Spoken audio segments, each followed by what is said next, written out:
அவனை ஏன் விரும்புகிறாருன்னா, நிறைய பேர் பாவம் வந்துச்சுன்னா தான் பாவின்றதை ஒத்துக்க மாட்டாங்க. இவன்ட்டு என்னன்னா ரொம்ப தாழ்மை இருக்குது. பாவத்தை வந்து நாத்தான்வேல் மறைக்க பார்த்தான், அப்புறம் கதறி அழுகிறான். நான் மறைக்க பார்த்த வரைக்கும் எனக்கு எலும்புகள்லாம் உழந்துடுற மாதிரி ஆயிடுச்சு, சாகிற நிலைமையில் ஆகிட்டேன், வியாதி ஆகிட்டேன், மறைச்சு அறிக்கையிட்ட போது எனக்கு விமோச்சனம் உண்டாச்சுன்றான். அந்த மாதிரி ஒரு உண்மையான ஆள் இவன். செஞ்ச தப்பை ஏற்றுக்கிறான், கத்திட்ட வர்றான், தாழ்மையோடு மன்னிப்பு கேட்குறான். திருப்பி கத்தாவே உடைய ஆவியை என்னிடத்துலேருந்து எடுத்து போடாதையோ, என்னை வந்து மறுபடியும் என்னை மீட்டுக்கொள்ளும், நான் உடைய வழியில் நல்லா அறிஞ்சிக்கிட்டு மற்றவங்களுக்கு சொல்லுவேன் நான் இந்த மாதிரி தப்பு பண்ணாதபடிக்கு அப்படின்லாம் ஜெபம் பண்ணுறான். 51ஆம் சங்கீதத்தை வாசித்து பாருங்க, ரொம்ப உருக்கமான ஒரு ஜெபம்.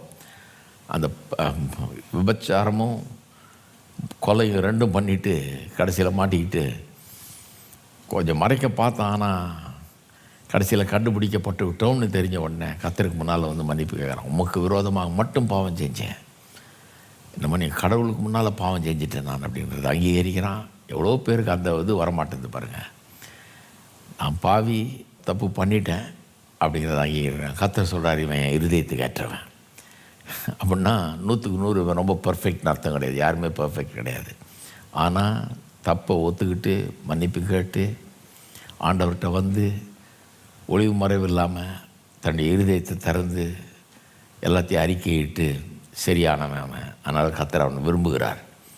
அவன் எப்போவுமே கர்த்தரோடு ரொம்ப நெருங்கிய ஐக்கியத்தில் அவன் இருக்கிறத பார்க்குறோம். அந்த 51ஆம் சங்கீதத்தில் அவனுடைய ஜெபம்லாம் பார்த்திங்கன்னா, அந்த பாவத்தை செஞ்ச உடனே அவனுடைய ஆவிக்குரிய ஜீவியம் கெட்டு போச்சுன்றதை உணர்றான்.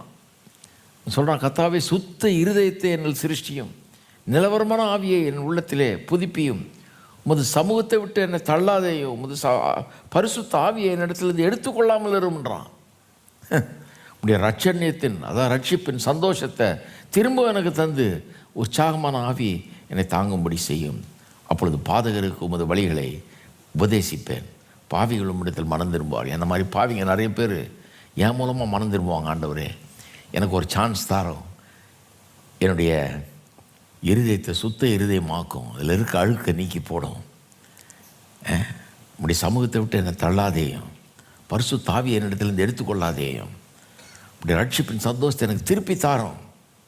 அப்போ நான் மற்றவங்களுக்கு போதிப்பேன், பாவம் செஞ்சேன்னு அப்படி ஆகிடும்னு நான் மற்றவங்களுக்கு சொல்லி தருவேன். நான் என்ன மாதிரி ஆள் பாருங்கள், நல்ல ஆள்.